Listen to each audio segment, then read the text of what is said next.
오늘 또 예배에 나오신 모든 성도들을 위해 우리 하나님의 크신 은혜와 평강이 함께 하시기를 바랍니다. 저는 예수님을 만나기 전에 신을 만나기를 굉장히 소원했습니다. 신은 어디에 있을까? 신은 과연 계시는가? 뭐 아무 종교나 하나 믿고 살면 되지 않는가? 그런데 정말 신이 있을까? 그래서 신을 찾았어요. 술 마시고도 신을 찾았습니다. 내 군 생활을 하고 병장 말년에 검문소에서 생활하면서 공릉 검문소에 있었죠. 그때. 그래서 술 많이 마셨습니다. 크리스마스 이브 날인가 그랬어요. 나가서 술을 3차로 마셨어요. 맨 처음에 동료들과 마시고 계속 저는 술 마셨어요. 그러고 나서 제가 간 곳이 예배당이었습니다. 예배당에 가서 내가 왜 예배당을 찾았는지 모르겠어요. 그래가지고 예배당에 가서 털썩 주저앉아가지고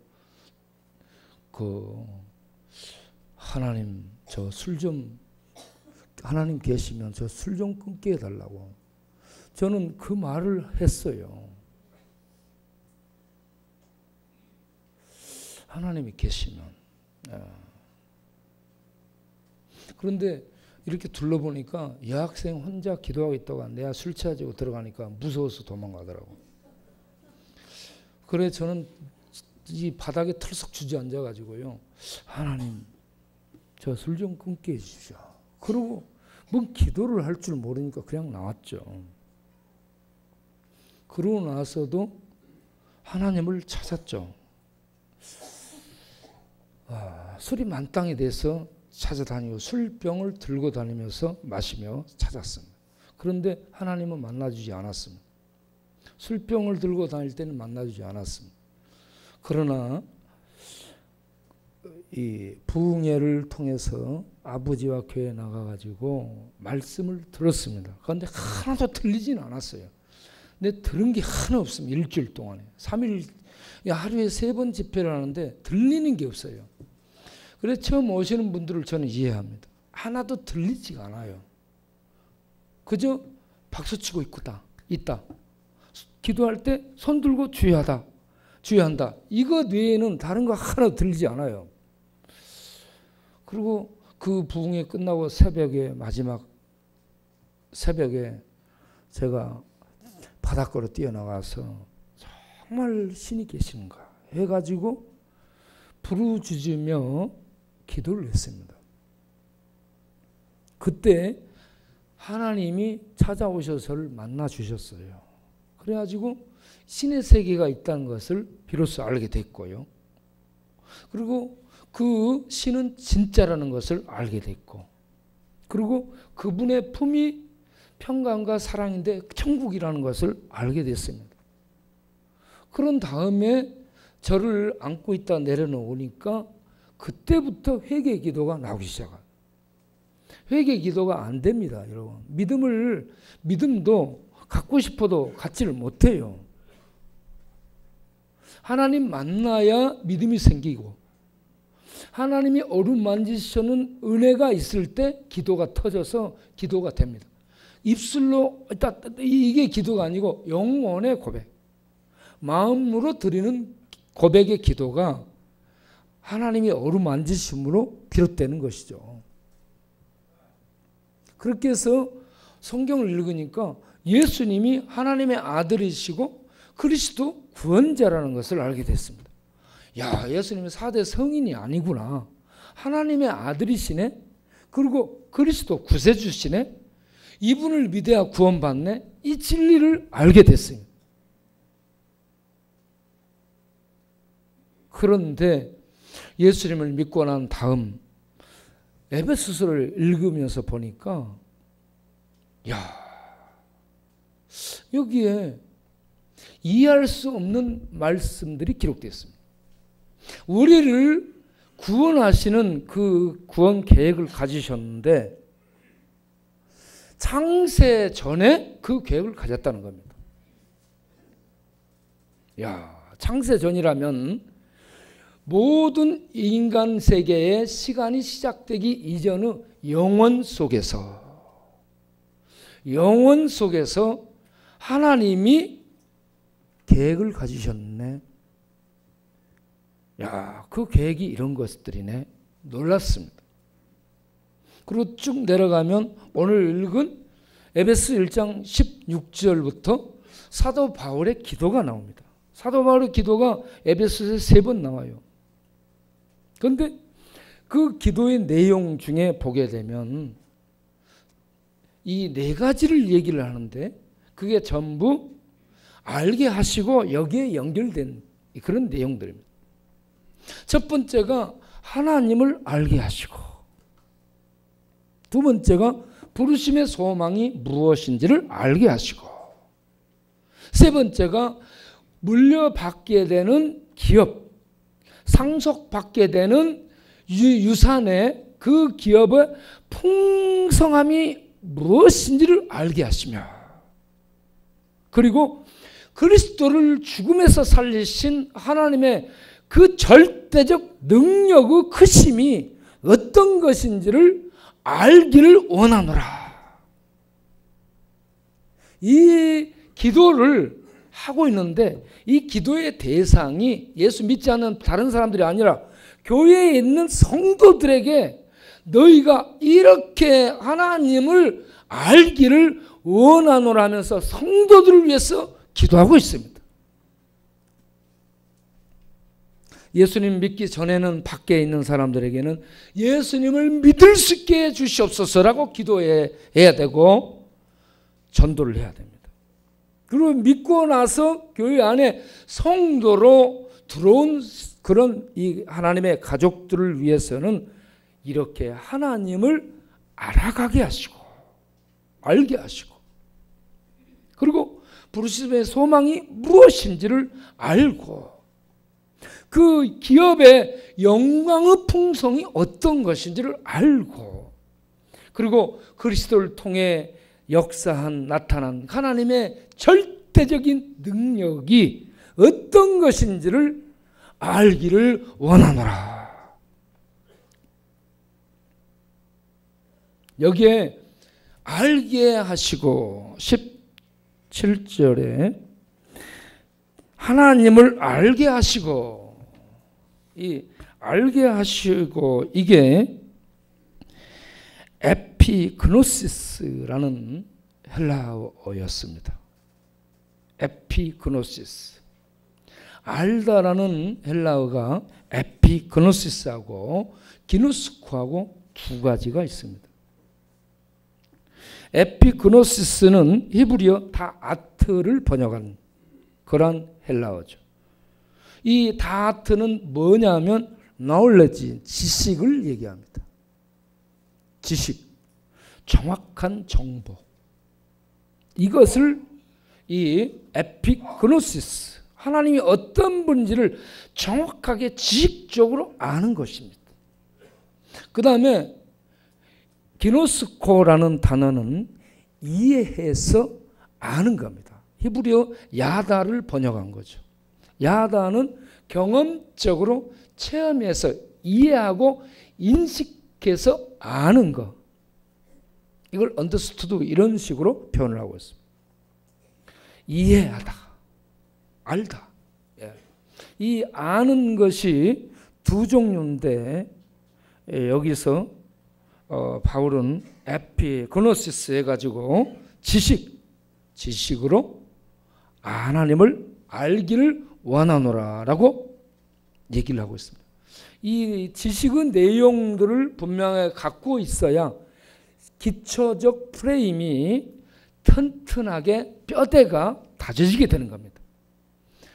그래서 우리가 이렇게 하나님을 알 수 있는 그런 성도들이 되게 되면 결과적으로 어떻게 되느냐? 4장 14절을 보면은 어린아이처럼 사람의 속임수와 간사한 유혹에 빠져서 세상이 온갖 교훈 풍조에 밀려서 요리조리 요동하지 않게 된다는 얘기입니다. 교회를 나오면서 교회 나가니까 그렇게 어려움이 생기는 거야. 그러니까 다시 교회 나가지 말고 절에 가서 불공 드려야 돼. 이렇게 주변에서 얘기할 때 그걸 싹 끊고 그런 말에 따라가지 않고 예수 믿는 그러한 가정에 어려움이 오고 시련이 오고 환난이 오더라도 예수님 믿는 믿음과 하나님 아는 지식에 분명히 서가지고 줄기차게 나갈 수 있어야 된다는 겁니다. 교회에 나갔는데 집에서 일하는 사람이 일하다가 떨어져서 다쳤다. 그런데 떨어져 다친 게 아니라 죽어버렸어요. 그러니까 다른 주변 사람이 뭐라고 얘기해요? 당신이 교회 나가서 그런 거야. 그러니까 교회 나가지 마. 그 얘기에 이제 귀가 솔깃해져 가지고 그런가? 그러고 이제 교회 안 나오는 거예요. 이게 교훈의 풍조에 밀려서 세상 사람들의 이런저런 말에 흔들려서 이 왔다 갔다 하는 상태를 얘기하는 겁니다. 분명한 하나님을 아는 지식을 갖게 되면 그런 말이 있고 이런저런 어려움이 있고 그럴지라도 분명하게 서서 흔들리지 않고 신앙생활을 하게 될 줄로 믿습니다. 흔들리지 않을 뿐만 아니라 또 하나 더 15절을 보게 되면은 사랑 안에서 참된 것을 하여 범사에 그에까지 자랄지라 자라가도록 하는 겁니다. 예수님 믿고 난 다음에 자라가야 돼요. 흔들리지 않아야 되고 세상 교훈에 흔들리지 말아야 되고요. 예수님 안에서 진리의 토대 위에서 하나님의 말씀의 자양분을 받아들이면서 자라가야 되는 겁니다. 어디까지? 예수 그리스도의 온전함, 예수 그리스도의 완전함에 이르기까지 자라가도록 힘써야 된다는 말씀입니다. 안 자라게 되면은 골칫덩어리가 되고 문제거리가 되는 거예요. 이걸 교회 안에 꼴통이라고 얘기하는 거예요. 교회 안에서 신앙생활을 오래 했는데 영적으로 자라지 못한 사람들은 아는 것은 많아. 그런데 자라지를 못했기 때문에 문제거리가 되는 겁니다. 이거는 알라지 못한 묵은 암탉하고 똑같은 겁니다. 묵은 암탉 잡아먹어도 맛없어요.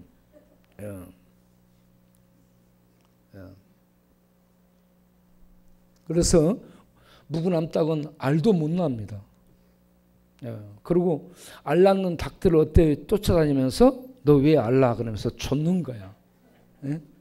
알도 못 나는 것이 먹이만 뺏어 먹고 알 낳는 닭을 쫓고 그러니까 그런 묵은 암탉은 어떻게 해야 돼요? 빨리 해쳐야 되죠. 교회 안에 묵은 암탉이 되면 안 되는 겁니다.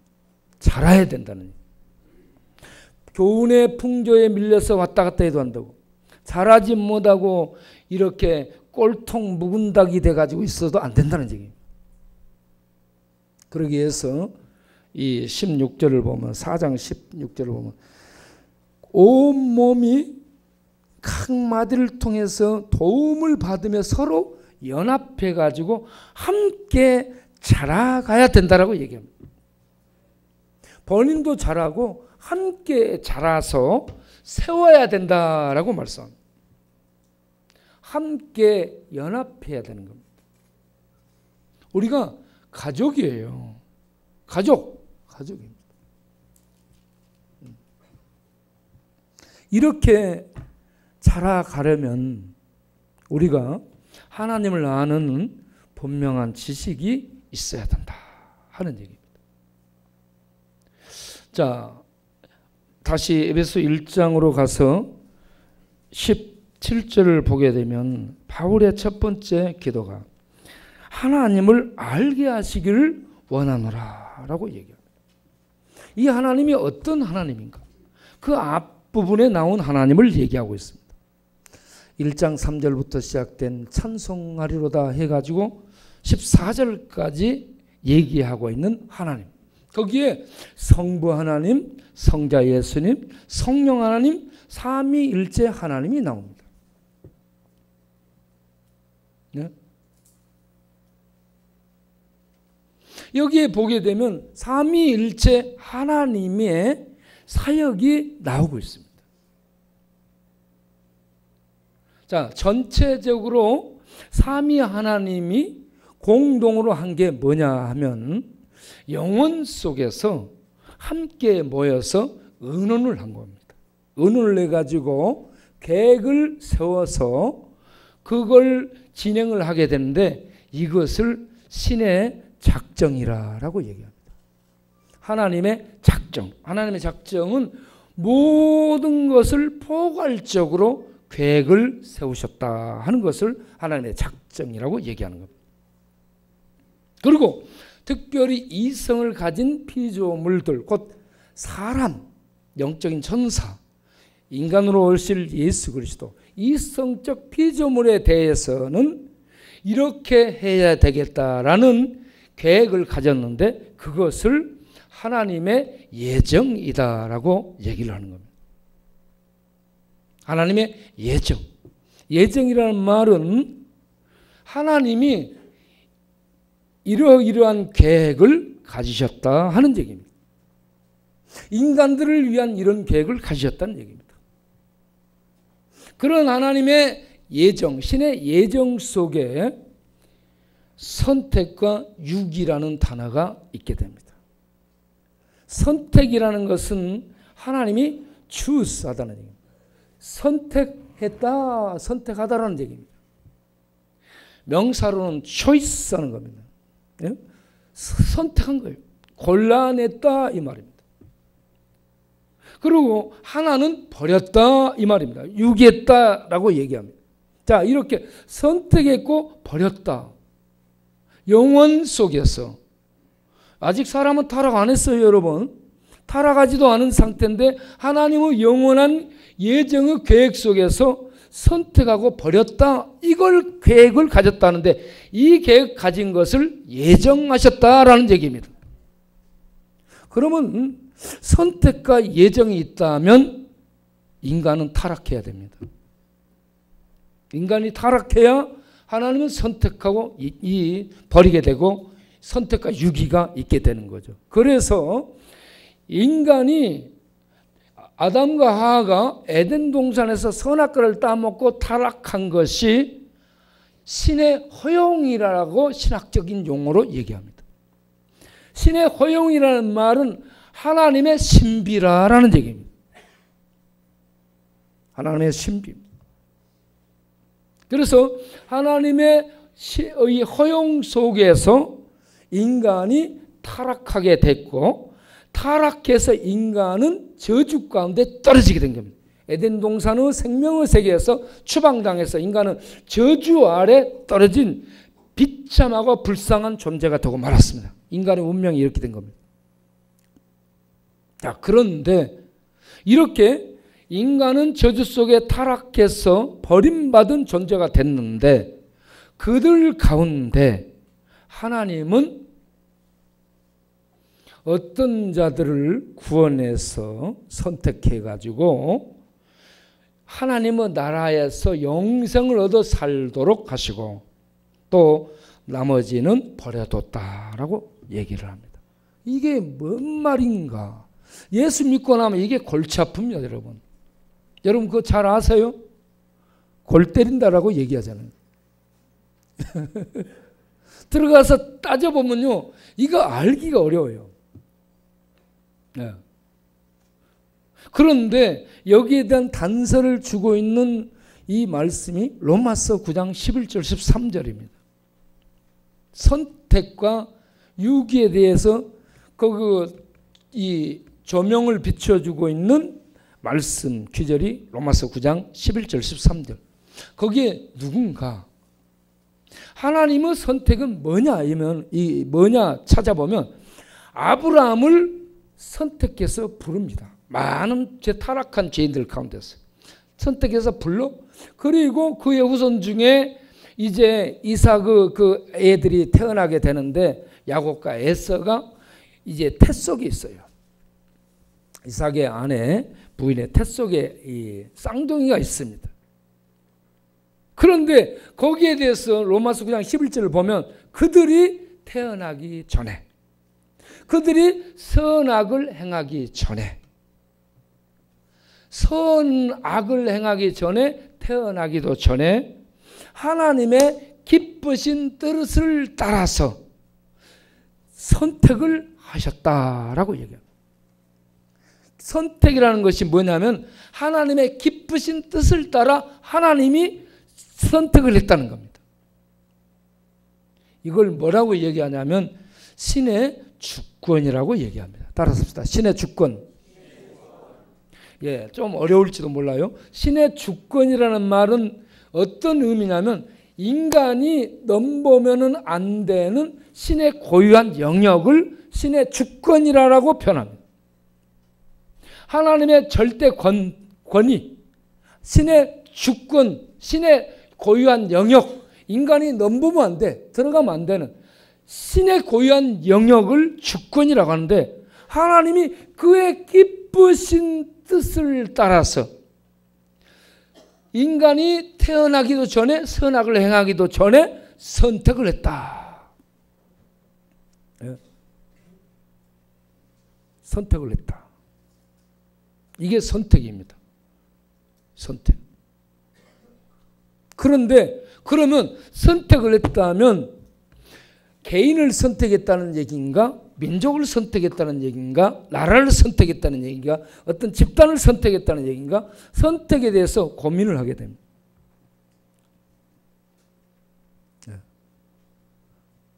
여기에 대해서 박영선 목사님이 이 힌트를 주고 장혜영 목사님도 거기에 동의하고 요즘 신학자들은 대부분 여기에 동의합니다. 제가 말씀드리는 것에 동의하는데 뭐냐? 개인의 선택이 아니라는 얘기입니다. 민족의 선택도 아니라는 겁니다. 뭐요? 하나님은 선택을 하셨다는 계획을 갖고 있는데 누가 선택된지는 모른다는 겁니다. 이게 신의 신비예요. 이 고유한 영원 속에서 하나님의 주권 속에서 결정한 것이기 때문에 우리는 아무도 모릅니다. 지금 이런 부분을 가지고 신학자들에게 질문해 보세요. 질문하고 막 질문이 들어가면 이럽니다. 이러고 있어요. 뭐예요? 그러면 가봐야 알지. 모르는 겁니다. 그걸 고유한 신의 영역, 주권이라고 말을 하는 거죠. 우리는 그러리라라고 이렇게 알려지는 것들만 알면 되는 겁니다.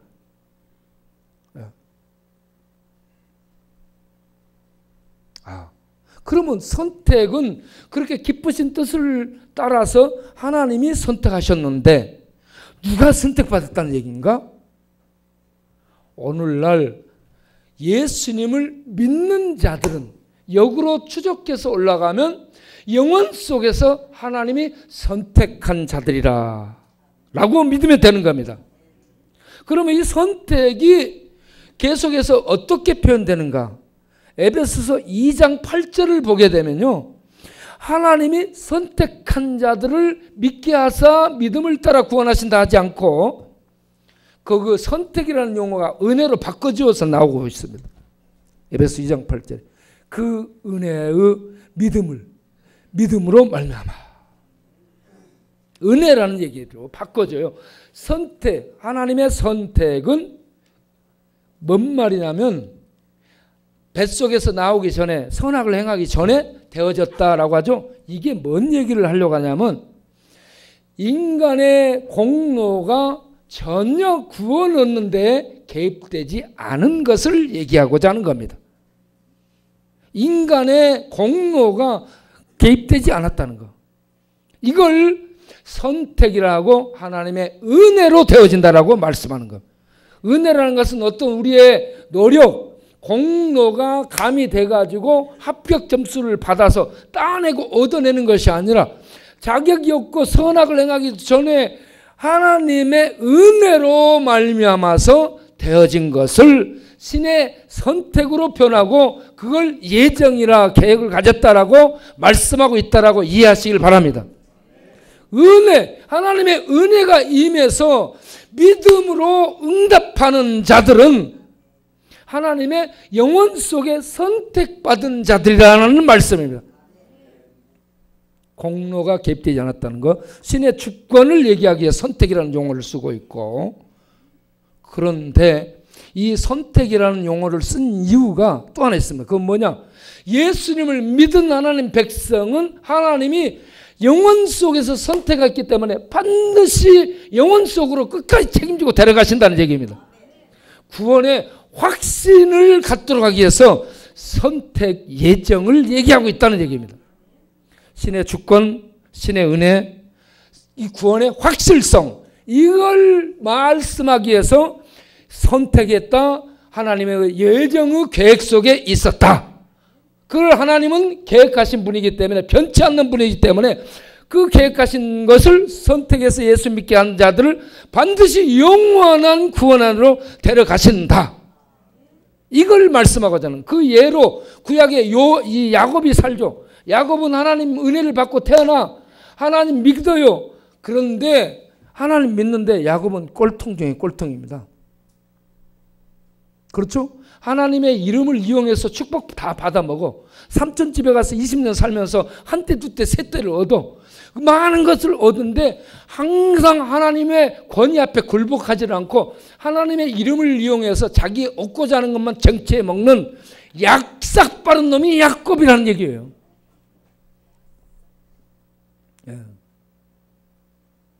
그런데 그가 야복강 나루떡에서 무너지게 되죠.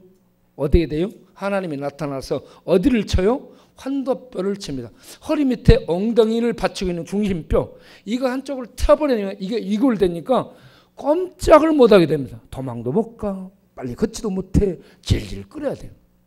그때서야 자기에게 나타난 그 천사로 다가오신 예수님을 붙들고 나를 축복하소서, 나를 축복해 주소서. 그때서야 굴복합니다.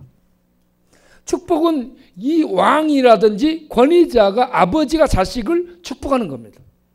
그러니까 비로소 거기서 야곱이 나를 축복하소서 하면서 하나님의 권위를 인정하게 되죠. 그렇게 해서 야곱이 마지막에 죽어갈 때 자녀들을 앞에 놓고 유언한 다음에 침상 머리맡에 일어나서 뭘 해요? 하나님께 경배를 드립니다. 할렐루야. 너희들 하나님은 살아계시다. 험악한 세월을 살아왔고 잘못 살았지만 나를 여기까지 인도하신 분은 살아계신 하나님이야. 나는 이제 가지만 너희들은 나를 인도해 주신 이 하나님을 잘 믿고 살도록 해라 하면서 자녀들에게 하나님을 믿도록 경배를 드립니다. 자녀들 앞에서. 뭔 얘기냐면 하나님은 야곱을 영혼 속에 선택해 가지고 이렇게 그의 백성으로 믿음으로 불러. 그런 다음에 얘가 하나님을 믿는데 지 맘대로 살아도 하나님은 끝까지 그를 놓지 않고 마지막에 하나님을 경배하며 찬양하는 믿음의 충만한 분량에 이르도록 만드시고야 마시는 집요하신 사랑의 하나님이시라는 얘기입니다. 우리를 놓지 않는다는 얘기입니다. 이게 하나님의 선택 속에 들어있는 하나님이 반드시 구원으로 이끌고야 마시는 하나님의 강력한 의지가 들어있음을 말씀하는 대목이라는 거죠. 그러면 버림받, 선택은 이렇게 해서 예수 믿는 자들이 선택되는 거예요. 그런데 이 에베소 1장 3절에서 14절까지 이 나오는 단어들 중에 찾아보세요. 예수 그리스도라는 단어가 15번이 나옵니다. 그리고 그리스도 안에서라는 단어 또는 그 안에서 그를 통해서, 이게 디아라는 단어가 그 통해서라는 단어로도 번역이 돼요. 그런데 그리스도 안에서, 그 안에서라는 단어가 11번이 나옵니다. 그래서 이 에베소 1장 3절에서 14절까지 핵심 단어가 그리스도 안에서입니다. 하나님은 영혼 속에 계획을 세우셨어. 그런데 방법이 그리스도를 통해서 구원을 하신다라는 것. 방법은 예수 그리스도, 길은 예수 그리스도입니다. 그래서 예수님이 오셔서 말씀하셨죠. 요한복음 14장 6절에 내가 길이다. 하나님이 말씀하고 약속한 그 길이 나야. 내가 그 다리야. 내가 길이고 내가 다리니까 나를 통하지 않으면 아무도 아버지께 갈 수 없어. 내가 유일한 길이야. 내가 유일한 다리야. 그리고 그걸 알고 믿어라. 이게 진리가 아는 것이다. 이게 하나님 아는 것이다 라고 말씀하고 있습니다.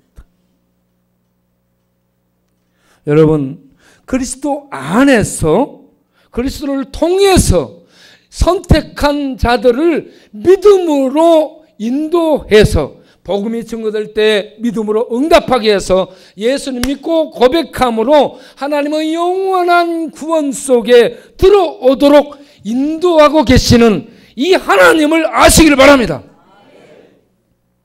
그런데 버림받은 자들은 어떤 자들인가? 버림받은 곳은 어떤 곳인가?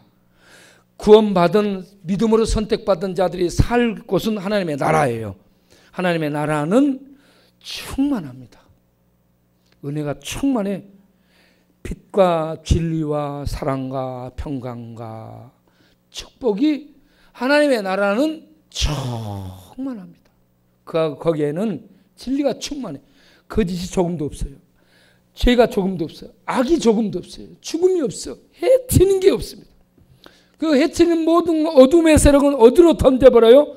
지옥으로 던져버려요. 지옥이 어디에서 이 근거를 가지고 있냐 하면 예루살렘 남서쪽으로 내려오면 기드론 골짜기를 만나서 그 밑으로 내려오게 되면 흰놈의 골짜기라는 곳이 나옵니다.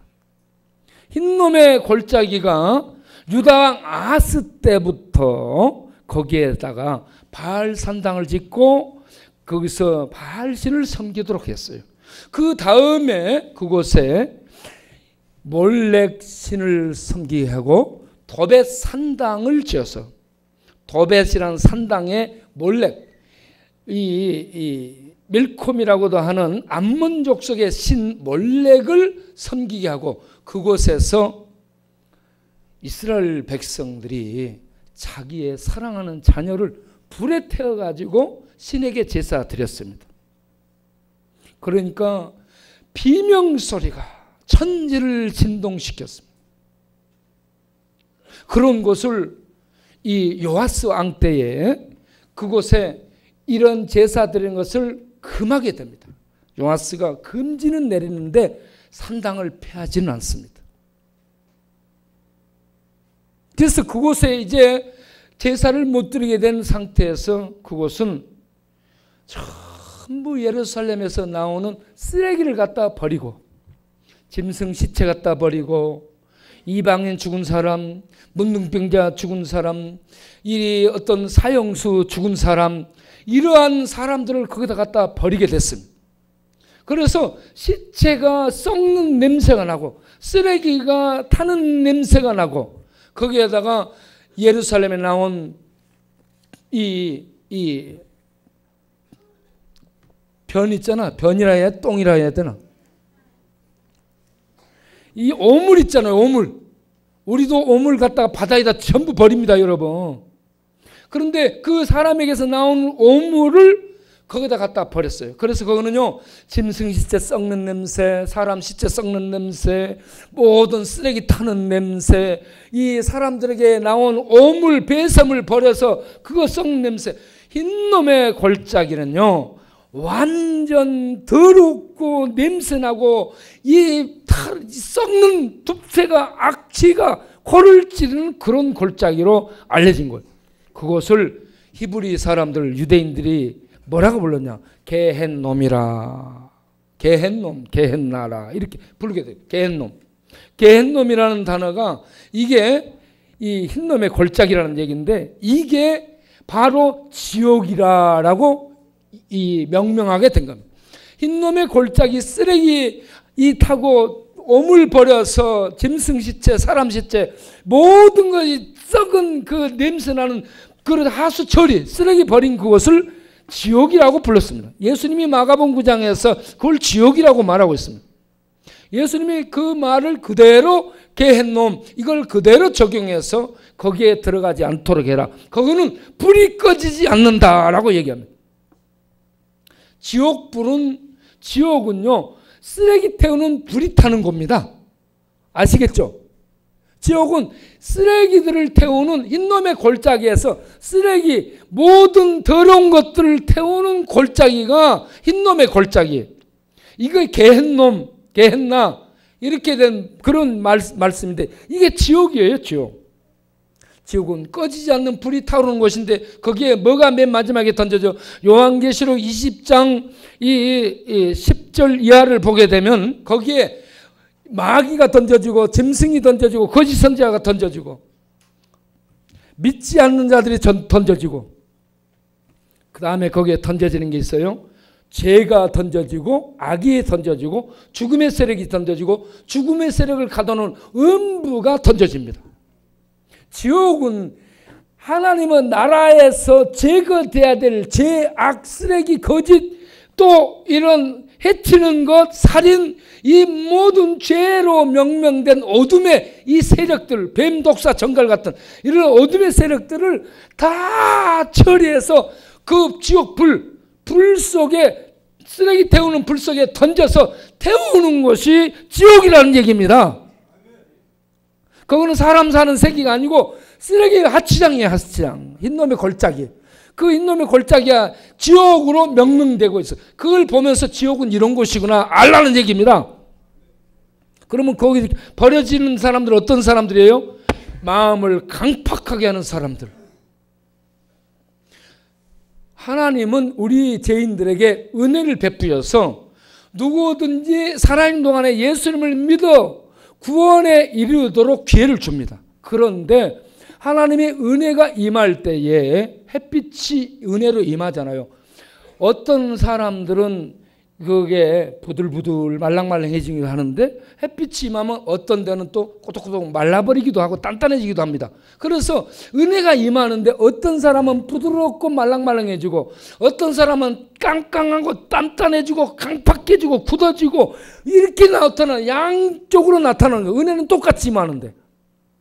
그래서 말랑말랑 부르는 이렇게 된 사람들은 예수님을 믿는 믿음으로 반응하고 나오고 그냥 한 사람들은 예수가 어디 있으면 뭐야 시장 하면서 이렇게 대적하고 나오고 이렇게 나눠진다는 얘기입니다. 그거는 강팍하고 굳어지고 완악해지는 그러한 상태로 된다는 겁니다.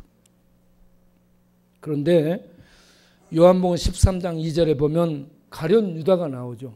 가룟 유다의 마음속에 사탄이 들어갑니다. 그래가지고 그를 지배합니다.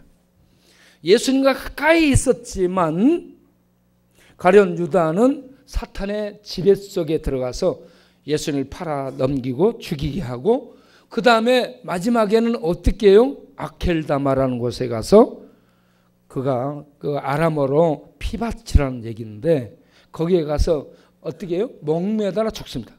목매달아 죽은 아겔다마가 어디에 있어요? 흰놈의 골짜기 안에 있습니다. 흰놈의 골짜기 안에 피바치라고 부르는 그 피가 많이 막 사람들 죽이고 그래가지고 시체 던지고 그렇게 뭐단 그 피바치라는 거기에 가서 자기를 목매달아 죽었으니 이건 뭔 말이냐면 사탄에 매여서 강팍하게 된 그가 저주 속에서 지옥에 떨어졌다는 것을 그가 말해주고 죽은 거예요. 여러분 살아있는 동안에 하나님의 말씀이 임하고 은혜가 임할 때 마음을 여시고 예수님을 영접해서 하나님의 구원 안에 들어가는 그런 이 복된 성도님들이 되시길 바랍니다. 지금도 하나님은 우리가 예수 믿어 구원 얻도록 지금도 은혜를 베푸시고 계신 하나님이십니다.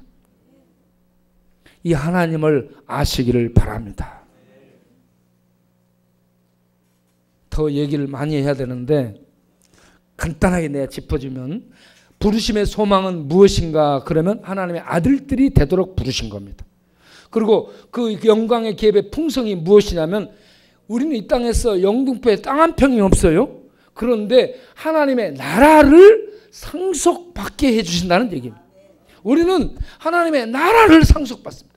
의의 나라, 진리의 나라, 사랑의 나라, 생명의 나라, 영생의 나라를 우리들이 상속을 받아요. 재산으로 상속받아 우리 것이 된다라는 얘기입니다.